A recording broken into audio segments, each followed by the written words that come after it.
Inshuti bavukanyi namwe bene data ndabaramukije mu izina rya Yesu Kristo.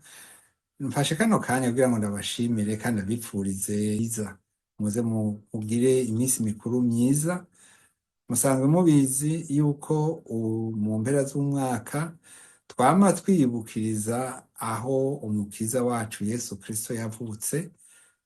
Harabayemwo impari nyinshi mu myaka yahera bati mbega none iyo tariki niyo n'ukuri ni ukuvuga ko ari itariki 25 z'ukwezi kwa cumi na kabiri.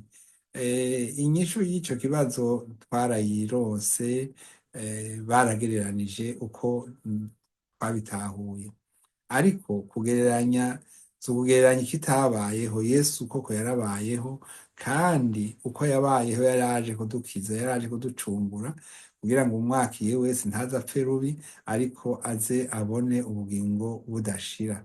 None rero nawe wamwakiriye nta nkeka uzobona ubugingo budashira. Ubu ico nezerewe nuko dushoboye kuganira kandi kugira ngo twibutsanye aya majambo.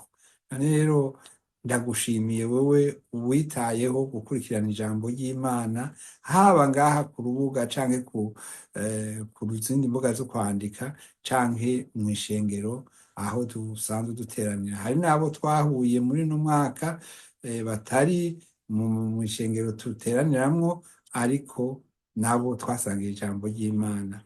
Ndashimiye kandi abo dusangiye urubuga rw'amasengesho, urugo rwo Ntambibe rufise, nago rwafashije benshi, rwaradufashije kugira ngo dukure mu gakiza.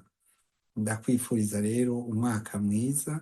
Umwaka w'2025 bawuvugamwo ibintu vyinshi cane, ko uzoba umwaka ngo w'amagume, umwaka utazoba woroshe, ariko twebwe nta kizodutandukanya n'urukundo Imana idufitiye muri Yesu Kristo. Nico gituma rero tutohagarika umutima, kuko tuzi yuko turafise Imana, turafise Imana yama iri kumwe natwe. Nico gituma rero tutohagarika umutima, ahubwo hari ikintu kinezera. Uko umunsi ukeye niko twegera cane umuzo w'umukiza wacu Yesu Kristo. Uwo Yesu Kristo nawe ico yatubwiye niki? Yatubwiye ati ngiye kwa Data. Yabibwiye intumwa kandi abitubwira twebwe ati ngiye kwa Data kubategurira ikibanza. Mu nzu kwa Data hari ibibanza vyinshi. Ati yaba bitari bihari mba nabibabwiye, ariko none reka ndagiyeyo, ngiye kubibategurira, nzogaruka kubajana kugira ngo nanje namwe muze mube aho nzoba ndi. Rero uko kugaruka kwa Yesu Kristo kuri hafi, kuramaze kuvugwa incuro nyinshi, mu nzandiko birimwo. Reka tuzobiganira guma kuri runo rubuga uzobibona. Ndakuramukije rero wewe uri mu Burundi, ndakuramukije wewe uri muri Zambia, muri Tanzania, muri Kenya, mu Buganda, ndakuramukije wewe mu bihugu vy'Abarabu hariya, na cane ndaramukije abaraha i Buraya turi kumwe hano hafi. Nongeye kuramutsa eka uwo wese akurikirana bino biganiro, na cane cane babandi bahora bashirako commentaire canke bashizeko agakumu. Ndabashimiye kandi muri abantu bashika 700 mwamaze kwandika kuri sabone.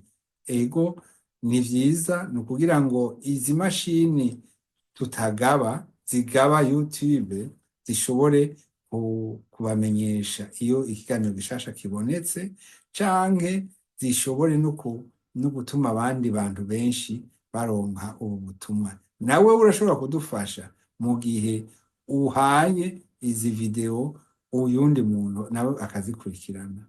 Ndaramukije kandi nifuriza amahoro menshi cane imiryango y'abayiyo, imiryango, kuko igihe nagenda mu gihugu ab'imiryango bo mu muryango baratwakiriye, yaba umuryango w'amaraso, yaba umuryango wo mu kwizera.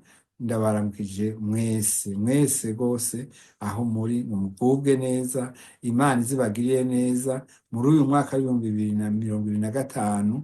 Muze mubonemo umugisha, muze mubonemo Imana, ndabona abantu bashinga intahe batubwira ko babonye Imana, abandi ko babonye ukuboko kw'Imana.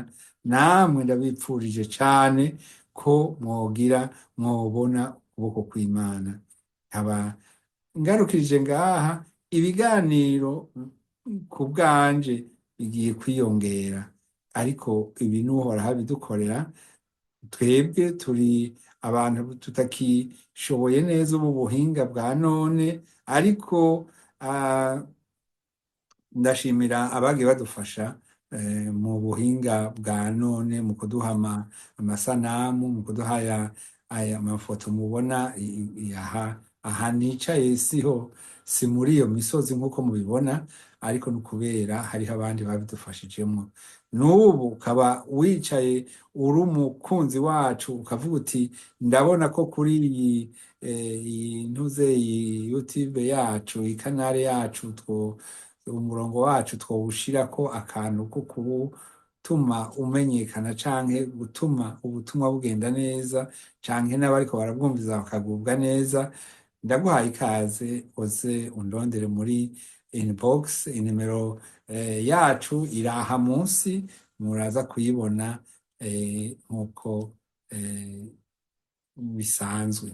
Hanyuma rero nkaba nipfuje kubaha intasho ziwanje ubwanje, kandi nongera ndabaha intasho z'umuryango wanje, nawo uranshigikira cane. Ndawushimiye hano Icese, nongeye gushimira kandi n'abantu bari mu magrupe Imana yampaye kurongora, baba abo kw'ishengero, baba abo muri groupe yitwa Duhimbaza Imana, canke n'izindi groupe nsanzwe ndimwo nka yego. Nuko rero Umwami Yesu abahezagire, mugire umugoroba mwiza.